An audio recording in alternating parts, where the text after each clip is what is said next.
আসসালামু আলাইকুম সবাইকে। আশা করি আপনারা সবাই ভালো আছেন। আজকে আমরা খুবই খুবই ইম্পর্টেন্ট একটা টপিক নিয়ে আলোচনা করব, সেটার নাম হচ্ছে জিএসএম। তো জিএসএম কি? জিএসএম এর ফুল অ্যাব্রিভিয়েশন হচ্ছে গ্রাম পার স্কোয়ার মিটার। মানে হচ্ছে আমার 1 স্কোয়ার মিটারের ফেব্রিককে যখন আমি ওয়েট করব ব্যালেন্সে, তখন হচ্ছে যে ওয়েটটা পাবো সেটাই হচ্ছে মূলত হচ্ছে আমার জিএসএম। ঠিক আছে, জিএসএম মেজার করার জন্য আমাদের হচ্ছে জিএসএম কাটার ইউজ করা হয়। সেটা নিয়ে আমি সবগুলো ডিসকাশন করব, কিভাবে জিএসএম ক্যালকুলেশন করব, এগুলো নিয়ে ডিসকাশন করা হবে, তো ডোন্ট ওয়ারি। তো GSM indicate how heavy or light off fabric is, মানে ফেব্রিকটা কতটা হেভি বা লাইট, সেটা আমার জিএসএম ইন্ডিকেট করে। জিএসএম কেন ইম্পর্টেন্ট? ফার্স্টেই তো আমরা জানতে পেরেছি কি জিএসএম ফেব্রিক ওয়েট যেটা আছে সেটা ডিটারমাইন করে। ঠিক আছে, পর help classify light weight, medium weight, heavy weight fabric used in costing. আমার জিএসএম যত বেশি হবে ফেব্রিকের, আমার কস্ট তত কি কি হবে, তত বেশি হবে। ফেব্রিকের কোয়ালিটি কন্ট্রোল করে জিএসএম দ্বারা।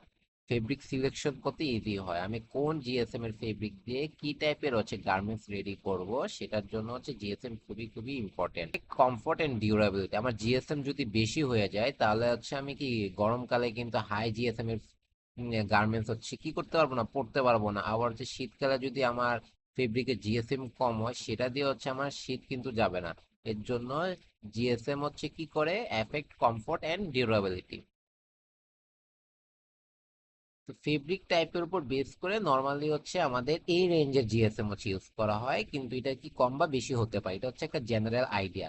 লাইট ওয়েট ফেব্রিকের জন্য 80 থেকে 120, মিডিয়াম ওয়েট ফেব্রিকের জন্য 120 থেকে 180 জিএসএম, হ্যাভি ফেব্রিকের জন্য 180 থেকে 250, ভেরি হেভির জন্য 250 থেকে 400, লাইক ডেনিম, পরে টুইল ফেব্রিক, ফ্রিজ ফেব্রিক, এগুলোর জন্য 250 থেকে 400-র মধ্যে রেঞ্জ রাখা হয়। ঠিক আছে, তো জিএসএম ক্যালকুলেশন দুই ভাগে করা যায়, একটা জিএসএম কাটার দিয়ে, আর একটা আমার ফেব্রিকের যে স্পেসিফিকেশন থাকবে, like EPI, PPI, work count, wave count, fabric with, এটার থেকে আমি জিএসএমটা বের করতে পারবো। তো এখানে ফর্মুলা দেয়া আছে, জিএসএম এর formula EPI into 1.03 divided by warp count. English কাউন্টে নিয়ে যেতে হবে সব জায়গায়, ঠিক আছে? মানে যদি আমার ডিরেক্ট কাউন্ট থাকে তাহলে সেটাকে কনভার্ট করে ইনডিরেক্ট কাউন্ট বা ইংলিশ কাউন্টে নিয়ে যেতে হবে, প্লাস পিপিআই মানে picks per inch, into 1.05 divided by any weft, weft count into 23.25। এটা আমার একটা ফর্মুলা, হ্যাঁ, জিএসএম এর ফর্মুলা। এন্ড 23.25 কিভাবে আসছে সেটা নিয়ে আমি ডিসকাশন করবো, ওকে? আর এখানে 1.03 কিভাবে আসছে, এখানে যদি আমার ক্রিম ফ্যাক্টর না দেয়া থাকে তখন নর্মালি আমরা ওয়ার্ক ক্রিম ফ্যাক্টর 3% ধরে থাকি, আর ওয়েফট ক্রিম ফ্যাক্টর 5% ধরে থাকি। এখন ক্রিম ফ্যাক্টর 3% যদি আমি কনভার্ট করি তাহলে 1.03 হবে, আর 5%কে যদি কনভার্ট করি তাহলে 1.05 হবে। এখন ফ্যাক্টরস এফেক্টিং জিএসএম, জিএসএম কোন কোন ফ্যাক্টরের উপর ডিপেন্ড করে, একটা আমার yarn count, warp count and ওয়েভ count, EPI ends per inch, PPI picks per inch, yarn crimp মানে ওয়ার্ক ক্রিম, ওয়েভ ক্রিম, ফাইবার টাইপ, কি টাইপের ফাইবার দিয়ে আমার ইয়ার্নটা তৈরি করা হয়েছে, weave structure, finishing process, moisture কোণ, আমার যত ময়শ্চার অ্যাবজর্ব করবে ফেব্রিকের জিএসএম তত কি হবে, হাই হবে। ইফেক্ট অফ ফেব্রিক প্যারামিটার, যদি হায়ার ইপিআই, যদি ইপিআই যত বেশি হবে, মানে ইঞ্চ পার ইঞ্চ, 1 ইঞ্চিতে যতগুলো ওয়ার্ক কাউন্ট থাকে তাকে বলা হয় ইপিআই।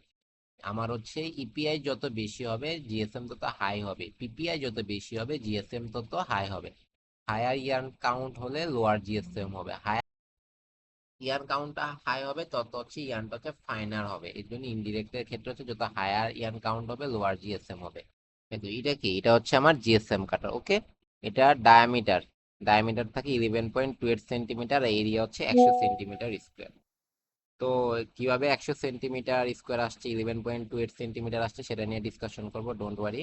তো GSM cutter is circular. GSM cutter কেন সার্কুলার? এটা রোটারি ব্লেড থাকে এই জায়গায়, ঠিক আছে? রোটারি ব্লেডের ফলে আমরা যে এই ফেব্রিকটা থাকবে, ফেব্রিকটা আমার কাট করতে ইজি হবে। আমার যদি স্কোয়ার ব্লেড থাকতো তাহলে ফেব্রিকটা কাট করতে কি হতো, সমস্যা হতো আর কি। হ্যাঁ, এই জন্য রোটারি ব্লেড থাকলে আমরা কি করি, জাস্ট রোটেট করে দিই, রোটেট করলে আমরা অটোমেটিক সার্কুলার শেপে আমার ফেব্রিকটা কি হয়ে যায়, কাট হয়ে যায়।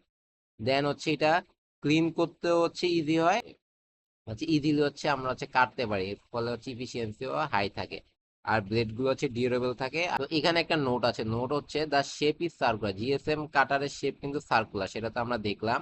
But the area is fixed 100 centimetre square, area হচ্ছে 100 সেন্টিমিটার স্কোয়ার ফিক্সড। কেন ফিক্সড? জিএসএম মানে হচ্ছে গ্রামস পার স্কোয়ার মিটার, এর জন্য হচ্ছে 100 সেন্টিমিটার স্কোয়ার হচ্ছে ফিক্সড। আর GSM calculation depend on area, আমার এরিয়ার উপর ডিপেন্ড করে, নট হচ্ছে শেপের উপর। আমরা যদি আরেকবার দেখি, এই তো এইটা, হ্যাঁ এই তো, এটা হচ্ছে কি সার্কুলার, আর এখানে হচ্ছে রোটারি ব্লেড থাকে, এই জিনিসটা হচ্ছে রোটেট করা হচ্ছে কাট।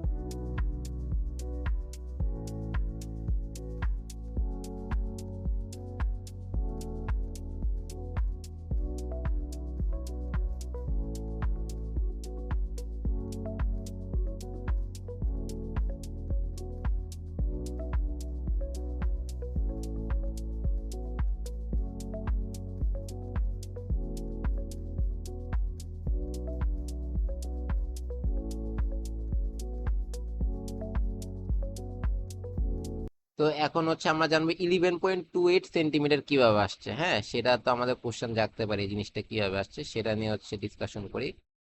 স্যাম্পল এরিয়া কত, জিএসএম সমান কত, আমি আগে বলছি 100 সেন্টিমিটার স্কোয়ার হচ্ছে ফিক্স, তো এ দ্বারা হচ্ছে এরিয়া বোঝানো হচ্ছে, area equal to 100 centimetre square. Use the area formula of A circle. তো সার্কেলের এরিয়া কিভাবে বের করি, আমরা হচ্ছে পাই আর স্কোয়ার, হ্যাঁ সার্কেলের এরিয়া বের করতে হয় পাই আর স্কোয়ার। তো এরিয়া এখানে কত, 100, এর জায়গায় হচ্ছে 100 দিলাম, আর হচ্ছে আমার যে সার্কেলের যে এরিয়া বের করবো সেটা হচ্ছে পাই আর স্কোয়ার।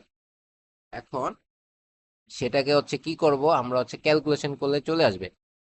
আর স্কোয়ার এই পাশে নিয়ে গেলাম, 100 ডিভাইডেড বাই পাই, ঠিক আছে, পায়ের ভ্যালু কত, 3.1416, আর স্কোয়ার সময় হচ্ছে 38.83। তো আর এখানে যেহেতু হচ্ছে কি আছে, আমার স্কোয়ার আছে, ওই জায়গায় কি হয়ে যাবে, রুট হয়ে যাবে না, রেডিয়াস আসছে, এখন এটাকে ডায়ামিটার বের করতে হবে না। রেডিয়াস মানে হচ্ছে কি হাফ, ঠিক আছে হাফ, আর ডায়ামিটার মানে হচ্ছে ফুল। তো ডায়ামিটার হচ্ছে D equal to 2 into R, 2 into 5.64 হচ্ছে 11.28 সেন্টিমিটার। তো এখানে একটু দেখি, এই তো এটা হচ্ছে জিএসএম কাটার 100 সেন্টিমিটার, ঠিক আছে। আর জিএসএম এর ফর্মুলা হচ্ছে weight of fabric gram divided by area metre square, ঠিক আছে, এরিয়া হচ্ছে মিটার স্কোয়ার, আর যে ওয়েটটা থাকবে সেটা হচ্ছে গ্রামে। তো হচ্ছে 100 সেন্টিমিটার, ডায়ামিটার হচ্ছে 11.28 সেন্টিমিটার, মানে এখান থেকে এই পর্যন্ত ডায়ামিটার হচ্ছে 11.28 সেন্টিমিটার। তো এরিয়া কত, 100 equal to pi r square, এখান থেকে হচ্ছে আর এর ভ্যালুটা হচ্ছে আমরা বের করছি 5.64। যেহেতু রেডিয়াস এই জায়গা থেকে, এই মিড পয়েন্ট থেকে এই পয়েন্ট পর্যন্ত কত হচ্ছে 5.64, যেহেতু আমাদের পুরোটা লাগবে, ডি ইকুয়াল টু 2 আর, ঠিক আছে, 2 ইন্টু আর। তো 2 ইন্টু 5.64 দিলে হচ্ছে 11.28 সেন্টিমিটার আসছে। তো আমরা হচ্ছে মাল্টিপ্লাই বাই 100, 100 দ্বারা কেন মাল্টিপ্লাই করা হয়, কারণ হচ্ছে জিএসএম মানে হচ্ছে gram per square metre, 1 metre square equal to 10,000 centimetre square. লেন্থে হচ্ছে 1 মিটার, তারপর হচ্ছে উইডে হচ্ছে 1 মিটার। এখন এটাকে হচ্ছে সেন্টিমিটারে নিব, সেন্টিমিটার হলে কত হবে, 10,000 সেন্টিমিটার স্কোয়ার হবে না, 1 মিটার সমান 100 সেন্টিমিটার, ওকে। পরে 100 সেন্টিমিটার কে কি করা হলো, এখানে হচ্ছে যে 10,000 থাকলো, 10,000 ডিভাইডেড বাই 100 দ্বারা যদি ভাগ দিই তাহলে হচ্ছে 100 চলে আসবে।